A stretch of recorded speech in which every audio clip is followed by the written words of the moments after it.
For you is that through my cursory review of most religions, it seems like they all have a common thread of answering the question which seems to plague us all, which is what happens to us when we die. It's the one question I think that a lot of us have difficulty with because we cannot answer it. And so it seems like this common thread is it gives us hope for the afterlife, something better than what we have right now. And I feel like a lot of religions, that what they do is they put forth codes or rules of conduct to help us live a good life so that we can achieve this afterlife. And so given this commonality, what makes you believe that Christianity is the correct or right religion?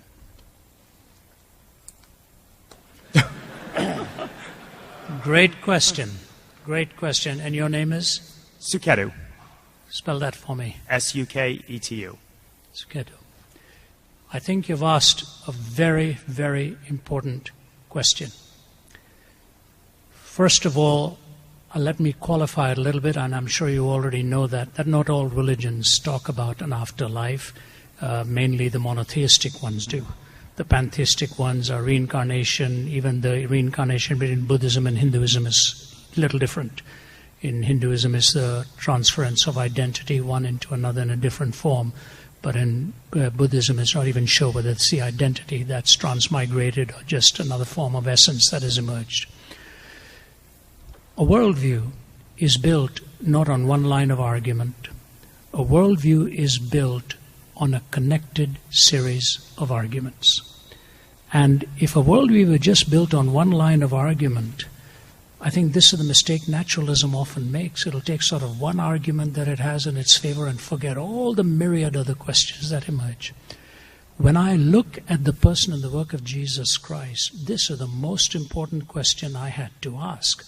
Now, granted, I asked it in reverse fashion because I was on a bed of suicide. A Bible was brought to me and I prayed a prayer of desperation. I grant you that. I just had no hope.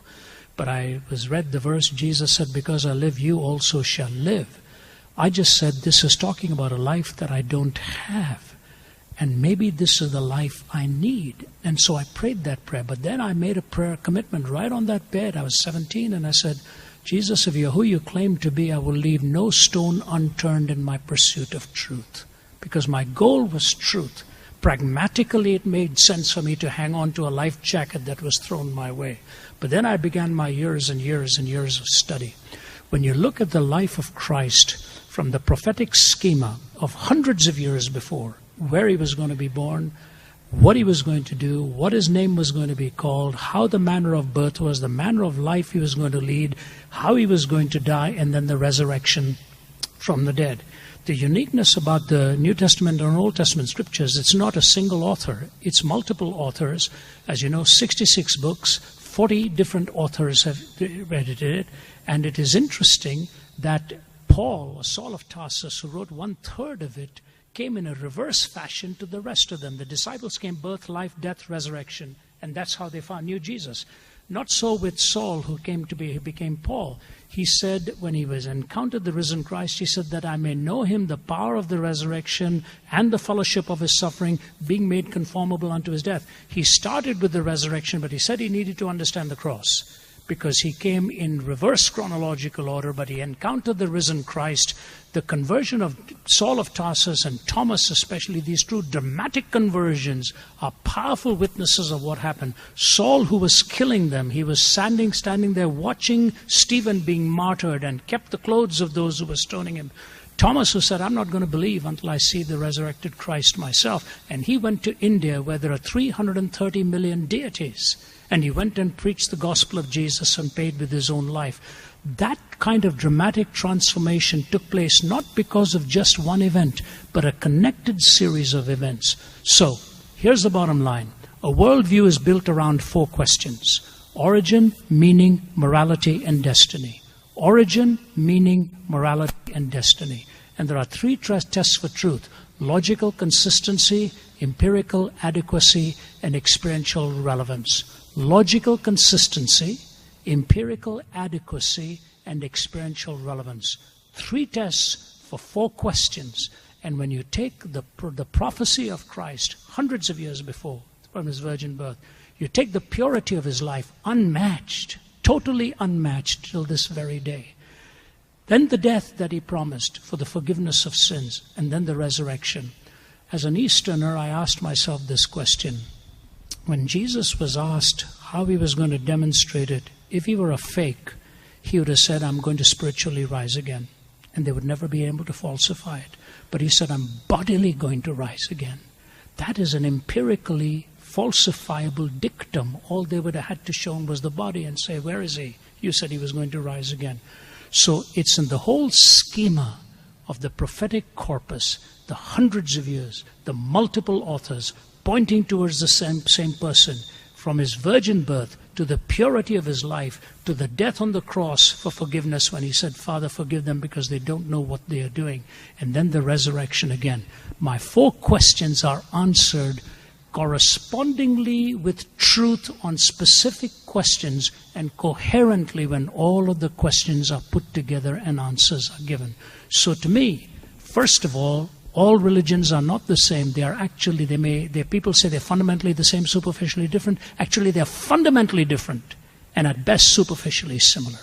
And the fundamental difference that you see in Jesus Christ is in his uniqueness and exclusivity of his claim and the embrace that he gives to all humanity, the perfection of his life, the purity of his life, the death and the resurrection.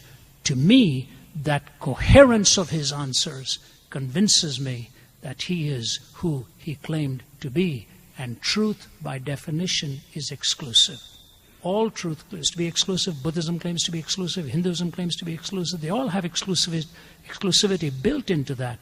But in the person of Christ, you see the demonstration in his birth, life, death, and resurrection. So I say, to me, I am convinced that because it coheres and because I have personally verified it in my own life, and you can do that too, and find that experience, and that he is who he claimed to be.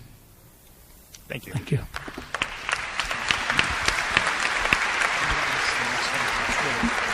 going to ask the next one from Twitter. Just to add something that Ravi's already mentioned, but the resurrection was particularly key for me in my investigation of this. I was studying philosophy. It was very important to me not to have to take some blind leap of faith. And the fact that there was a publicly verifiable historical claim that I could look into was very, very important. And if you asked scholars 100 years ago, how did we come up with a Christian myth of the resurrection? They would have said, well, one person told the truth to this person, that person told this person, that person told this person, and a few generations down the line, we had a crazy myth of the resurrection.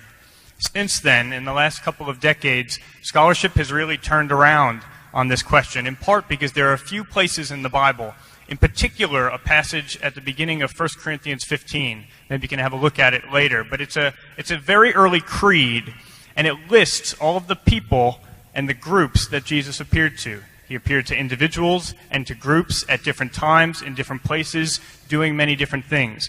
And today, even the most atheistic critical scholars date that passage, that early creed, to almost immediately after Jesus' actual death and supposed resurrection. So the legendary development hypothesis has been thrown out of the window. What people know now is that there actually were a lot of people. The passage says hundreds of people, and then it says most of whom are still living, almost as if to say, go out and ask them yourself. There were many people who were utterly convinced they had seen this man Jesus alive and interacting with him after he had died. And so that then raises the question, what can account for that? What can account for this huge historical gap between what should have been the movement-ending death of Jesus and then the explosion of Christianity? Jews worshiping a man as God, unthinkable. The Sabbath changed from Saturday to Sunday, unthinkable. What bridges the gap which is there no matter what you believe? That's the question for anyone. Christians bridge that gap with the resurrection. When I was looking into this as a university student, I asked the top 2 skeptical New Testament scholars at Princeton to meet up for a coffee to talk about this, because I said, this is what I've just laid out for you. This is what I'm seeing. Here's the big gap. And I thought, okay, Christians fill that gap with the resurrection, but surely those who aren't Christians must have equally plausible alternatives. And I said to them, how do you fill that gap? And one of them glanced towards a mass hallucination hypothesis, which isn't taken seriously in the literature. She wasn't glancing towards it with any conviction either. There's simply too much data, too many appearances, too many people. Hallucinations are things that happen to individuals, not to groups. The other one, who was a historian, simply said, I'm not interested in that question as a historian. There was some sort of assumption that because it was a miraculous claim, it was therefore not within the remit of proper history, and I've never understood why. So, for me, the resurrection, the fact that you could have arguments that you can consider for that blew my mind. I just assumed that's an ancient claim that we could just never know whether that happened or not. But actually, you can look into it, and you can look at the facts, and then you can ask the question, what best explains the facts? And the reality is that today in the scholarship, the only explanation which is given any degree of credibility is the fact that Jesus actually rose from the dead. Every other explanation has been completely undermined, and so I think it is a rational decision to say that actually happened, and then to take that next personal step of praying a prayer like the one that I prayed, which was, God, the Christian God, I don't know if I'm talking to anyone, but if I am, I'd